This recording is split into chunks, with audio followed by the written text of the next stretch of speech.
They turned me away because I smelled like the job I worked, but they regretted it the moment they learned I had a 200 IQ. That's what ran through my mind as I stood outside Clean Core Industries, still wearing my orange sanitation uniform.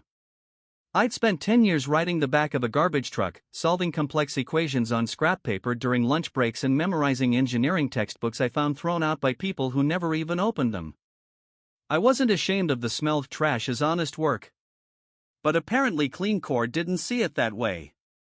When I walked into their sleek lobby, the receptionist's nose wrinkled before I even reached the desk. The hiring manager didn't bother shaking my hand. "We appreciate your interest," he said, leaning back like I was contagious, "but we're looking for someone more polished." Polished? That was their word for it. I left without arguing, because you can't convince people who've already decided what you're worth. The next morning, I went across town to EcoShift Technologies, Clean Core's biggest rival. Their office wasn't as shiny, but the people inside actually looked you in the eye. The director asked about the equations written all over the back of my application.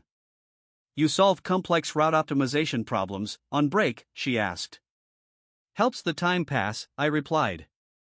10 minutes later, I was in a conference room explaining a new waste processing model I designed that would cut fuel use by 22% and save millions.